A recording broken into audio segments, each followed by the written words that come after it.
আসসালামু আলাইকুম। সবাইকে স্বাগত জানাচ্ছি আমার দেশ আজকের বিশ্বে। সঙ্গে আছি তামান্না মিনহাজ। শুরুতেই জানিয়ে দিচ্ছি আজকের প্রধান খবরগুলোর শিরোনাম। গাজায় হামাসের হামলায় ইসরায়েলি সেনা নিহত, গুরুতর আহত আরও 11 জন। মোসাদ এজেন্ট সন্দেহে ইরানে আরও 8 জন গ্রেপ্তার। ইসরায়েলের সঙ্গে সব ধরনের বাণিজ্য বন্ধের ঘোষণা তুরস্কের। ট্রাম্পের সঙ্গে টানাপোড়েনের মধ্যেই পুতিনের সঙ্গে বৈঠক মোদির।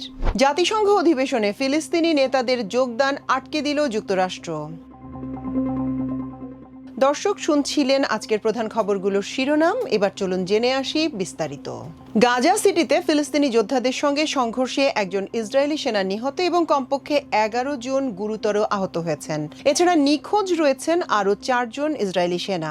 ইসরায়েলি গণমাধ্যমের খবরে বলা হয়েছে, ইসরায়েলি প্রতিরক্ষা বাহিনী IDF সেনা নিহতের তথ্য স্বীকার করেছে। তারা জানিয়েছে ওই হামলায় নিখোঁজ 4 সেনার খোঁজে অতিরিক্ত সেনা পাঠানো হয়েছে। শনিবার আল জাজিরার প্রতিবেদনে বলা হয়, গাজা সিটির জেইতুন এলাকায় হামাস যোদ্ধারা ইসরায়েলি সৈন্যদের ওপর অতর্কিত হামলা চালায়। তীব্র গুলিবর্ষণের মধ্যে সৈন্যদের সরিয়ে নিতে হেলিকপ্টার পাঠায় ইসরায়েলি সেনাবাহিনী।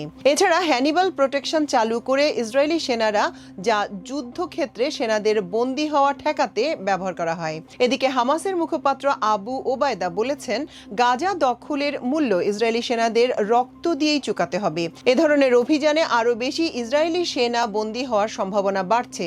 সর্বশেষ মৃত্যুর ফলে যুদ্ধ শুরু হওয়ার পর থেকে গাজায় নিহত ইসরায়েলি সৈন্যের সংখ্যা 455 জনে দাঁড়িয়েছে। তবে হামাস যোদ্ধারা দাবি করছে, ইসরায়েলি সেনা হতাহতের প্রকৃত সংখ্যা গোপন করা হচ্ছে। নিহতের সংখ্যা আরও বেশি বলে দাবি তাদের। ইসরায়েলি গুপ্তচর সংস্থা মোসাদের সঙ্গে যোগাযোগ রাখার অভিযোগে 8 জনকে গ্রেপ্তার করেছে ইরান। দেশটির রাষ্ট্রীয় গণমাধ্যমে প্রকাশিত খবর অনুযায়ী গ্রেপ্তার হওয়া ব্যক্তিরা ইরানের সেনাবাহিনী ও সামরিক স্থাপনাগুলো এবং উচ্চপদস্থ সামরিক কর্মকর্তাদের সম্পর্কে গোপন তথ্য ইসরায়েলের মোসাদকে সরবরাহ করার চেষ্টা করছিলেন। শনিবার মধ্যপ্রাচ্য ভিত্তিক গণমাধ্যম আরব নিউজের এক প্রতিবেদনে এ তথ্য জানানো হয়। এতে বলা হয়, গ্রেপ্তার হওয়া ব্যক্তিরা সশস্ত্র আন্দোলন চালানোর জন্য প্রস্তুত ছিল এবং তাদের কাছে বিভিন্ন ধরনের বিস্ফোরক, বোমা, লঞ্চার এবং বিস্ফোরক তৈরির উপকরণ পাওয়া গেছে। ইরানি নিরাপত্তা বাহিনী জানিয়েছে, উত্তর পূর্ব ইরান থেকে এই 8 জনকে গ্রেপ্তার করা হয়েছে। তারা মোসাদের অধীনে বিশেষ প্রশিক্ষণ গ্রহণ করেছিল বলে জানায় ইরানি নিরাপত্তা বাহিনী। এই ঘটনার আগের মাসে ইরানি পুলিশ 21,000-এরও বেশি সন্দেহভাজন ব্যক্তিকে গ্রেপ্তার করেছিল। যদিও কর্তৃপক্ষ তাদের বিরুদ্ধে আনুষ্ঠানিকভাবে কোনো অভিযোগ দায়ের করেনি, তবে অনুমান করা হচ্ছে এই ব্যক্তিরা ইসরায়েল বা পশ্চিমাদের সহায়ক ছিল। এসব গ্রেপ্তার একদিকে যেমন একটি নিরাপত্তা অভিযান হিসেবে কাজ করেছে, তেমনি ইরানের অভ্যন্তরীণ পরিস্থিতির উপরও একটি চাপ সৃষ্টি করেছে। সাম্প্রতিক মাসগুলোতে ইরান ইসরায়েলের বিরুদ্ধে বিভিন্ন গুপ্তচর বৃত্তি ও সন্ত্রাসী কর্মকাণ্ডের জন্য অন্তত 8 জনের মৃত্যুদণ্ড কার্যকর করে। এর মধ্যে অন্যতম ছিলেন পারমাণবিক বিজ্ঞানী রুশ বেভাদিও, যাকে 9 আগস্ট ফাঁসি দেয়া হয়, যিনি ইসরায়েলকে হামলার জন্য তথ্য সরবরাহ করেছিলেন বলে অভিযোগ রয়েছে। গত জুন মাসে ইরান ও ইসরায়েলের মধ্যে বিমান হামলা এবং সামরিক সংঘর্ষের পর ইরান অভিযোগ করেছে যে মোসাদ ইরানের বিরুদ্ধে গুরুত্বপূর্ণ সামরিক তথ্য সরবরাহ করে হামলা চালিয়েছে। ইরান এর পরিপ্রেক্ষিতে ইসরায়েলি সামরিক স্থাপনা এবং অবকাঠামোতে ক্ষেপণাস্ত্র হামলা চালিয়ে প্রতিশোধ নেয়। 22 জুন যুক্তরাষ্ট্রের নেতৃত্বে একটি যুদ্ধবিরতি কার্যকর হয়। ইসরায়েলের সঙ্গে সব ধরনের বাণিজ্য বন্ধ করে দিয়েছে তুরস্ক। একই সঙ্গে দেশটির জাহাজ ও বিমানকে তুর্কি বন্দর ও আকাশ সীমায় নিষিদ্ধ করেছে।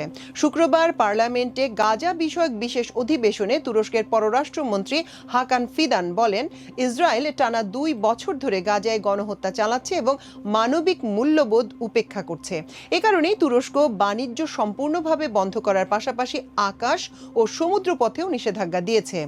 গত বছর মে মাসে আঙ্কারা ইসরায়েলের সঙ্গে সরাসরি বাণিজ্য বন্ধ করে যুদ্ধবিরতি ও গাজায় মানবিক সহায়তা প্রবেশের দাবি জানিয়েছিল। 2023 সালে 2 দেশের মধ্যে বাণিজ্যের পরিমাণ ছিল প্রায় $700 কোটি। প্রেসিডেন্ট রিসেপ তাইপ এরদোয়ান আগেই ইসরায়েলের কর্মকাণ্ডকে গণহত্যা আখ্যা দিয়ে প্রধানমন্ত্রী বেনিয়ামিন নেতানিয়াহুকে হিটলারের সঙ্গে তুলনা করেছিলেন। আল জাজিরার বিশ্লেষণে বলা হয়, তুরস্ক শুধু গাজার মানবিক সংকট নয়, ইসরায়েলকে নিজেদের জাতীয় নিরাপত্তার হুমকি হিসেবেও দেখছে। বিশেষ করে সিরিয়ায় ইসরায়েলের হামলাকে আঙ্কারা ইচ্ছাকৃতভাবে পুনর্গঠন বাধাগ্রস্ত করার চেষ্টা হিসেবে মনে করছে। তুরস্ক মনে করে, ইসরায়েলকে থামানো না হলে ভবিষ্যতে দুই দেশের মধ্যে সরাসরি সামরিক সংঘাতও হতে পারে। রপ্তানি শুল্ক নিয়ে যুক্তরাষ্ট্রের প্রেসিডেন্ট ডোনাল্ড ট্রাম্পের সঙ্গে টানাপোড়েনের মধ্যেই রাশিয়ার প্রেসিডেন্ট ভ্লাদিমির পুতিনের সঙ্গে বৈঠক করবেন ভারতের প্রধানমন্ত্রী নরেন্দ্র মোদী। পুতিনের পররাষ্ট্র নীতি বিষয়ক উপদেষ্টা ও মুখপাত্র ইউরি উশাকভ শুক্রবার এ তথ্য নিশ্চিত করেছেন। চীনের পর্যটন শহর তিয়ানজিনে আগামীকাল 31 আগস্ট থেকে শুরু হচ্ছে রাশিয়া চীন নেতৃত্বাধীন অর্থনৈতিক ও আন্তঃসরকার জোট সাংহাই কোঅপারেশন অর্গানাইজেশন বা এসসিও সম্মেলন। শেষ হবে 1 সেপ্টেম্বর। এসসিও সম্মেলন শেষে তিয়ানজিনেই হবে পুতিন ও মোদির বৈঠক। শুক্রবার রুশ প্রেসিডেন্টের কার্যালয় ক্রেমলিনে আয়োজিত সংবাদ সম্মেলনে উশাকভ বলেছেন, ভারতের সঙ্গে আমাদের বিশেষ কৌশলগত অংশীদারত্ব রয়েছে। তাছাড়া আগামী ডিসেম্বরে ভারত সফরে যাচ্ছেন রাশিয়ার প্রেসিডেন্ট। সেই সফরকে সামনে রেখে বিভিন্ন গুরুত্বপূর্ণ দ্বিপাক্ষিক ইস্যুতে তাদের মধ্যে আলোচনা হবে। গত মে মাসে পাকিস্তান ভারত সংঘাত থামানোর ক্ষেত্রে অবদান স্বীকার না করা এবং রাশিয়া থেকে জ্বালানি তেল ক্রয়ের অভিযোগে গত আগস্টের শুরুর দিকে ভারতের উপর অতিরিক্ত 25% শুল্ক আরোপ করেন ট্রাম্প। এর ফলে ভারতের ওপর যুক্তরাষ্ট্রের ধার্যকৃত মোট রপ্তানি শুল্ক পৌঁছায় 50%। নতুন এই শুল্ক আরোপের পর ওয়াশিংটনের সঙ্গে টানাপোড়েন শুরু হয়েছে দিল্লির। শুল্ক প্রত্যাহার বা এ সংক্রান্ত আলোচনার জন্য ভারতের পক্ষ থেকে এ পর্যন্ত যুক্তরাষ্ট্রকে কোনো অনুরোধ বা আলোচনার প্রস্তাব দেয়া হয়নি। গত 27 তারিখ থেকে কার্যকর হয়েছে বর্ধিত শুল্ক। এটি কার্যকর হওয়ার আগে মোদিকে একদিনে 4 বার ফোন করেছিলেন ট্রাম্প, কিন্তু মোদি তার ফোন ধরেননি।